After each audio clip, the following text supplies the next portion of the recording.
Hi, Joel Carlson here of joelsviews.com. I'm here today on Saturday, April 7th, 2012 at the Best Buy headquarters, corporate headquarters in Bloomington, Minnesota. What I'm here for is the MinneBar conference. This is my first time attending here, but this conference has been going on for a number of years, and so I'm excited to see what some of the conference topics are about, see the support, some of the speakers, and getting to meet some new people. As you probably well know, I'm a person who loves to network with people, and so let's see how today's event goes. One of the best. Okay, another great example is Zappos. Anybody ever buy any shoes from Zappos in this audience? Quite a few. I could ask you why. Anybody have an answer? My wife. Your wife. Customer service, exactly. How many of you know that Zappos almost went bankrupt 4 times? When they started in 1998 until the year 2002, there was 4 times that they had to go out and get additional funding, and the last time, basically Tony had to sell out his home to get the last bit of money to keep them alive. And in 2002, when that decision was made to do that, he took a look around and he said, okay, what are we best known for? And it was customer service. So they came out with their why message, and they started promoting that message. And that message was that we were not going to have an unhappy customer.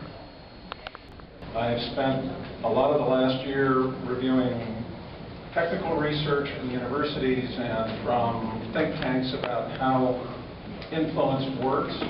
I'd like to present at least the landscape of that research and suggest a few of my own opinions.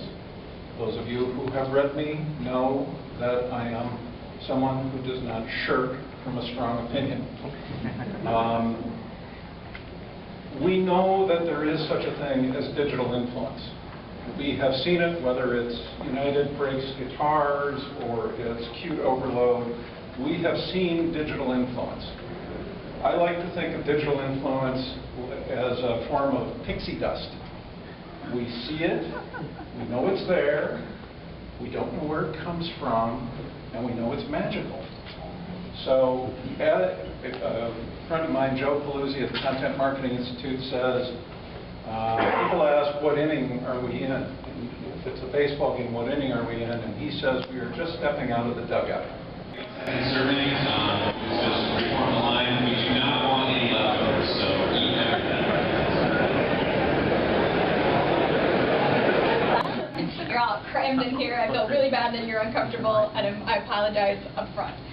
But I'm going to start by saying that I am Social Visibility Consulting. I am my own consulting organization, and I am a writer, a content provider, and I do PR and social media consulting as well. And so if you don't have a chance to ask a question or if something comes up along the way, feel free to tweet under the hashtag SBContent. And if you have something that you want to get addressed later on that's on a more personal basis, I'll be checking the hashtag, and I'll be sure to answer your more specific question if we don't get to it during this time. I'm going to talk a little bit fast because I want to make sure that we have time for specific questions and discussions as well, and also because I had a lot of Diet Pepsi at lunch, so I had a lot of caffeine. And I'm a little nervous as well. I've never been to MinneBar before. This is my first experience, so thank you for making it a great one. I really appreciate you coming to hear what I have to say. And so we'll just go ahead and get started. In the big, broad, overarching theme, you have a stable of content assets that are available to you. The big one is your website. It's your face to the world. It is very important. If that's the only thing that you have, that's adequate.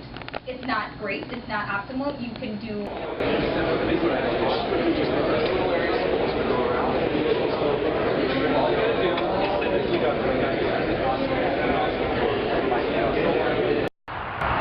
Well, I've ended my MinneBar conference sessions. There were a few sessions that I was really looking forward to attend, and I went to them, and I got some good insights, some different ways to think and view about things, which is very important when you're attending these, is that you get some valuable content that helps yourself currently, maybe in the future, maybe even getting some new clients based on some of the things that you learn or people you've been able to network with. So I hope to, in the future, attend other MinneBar conferences and you might want to check it out next time it rolls around the same time next year. Have a good one, everybody, and be sure to check out my blog, joelsviews.com.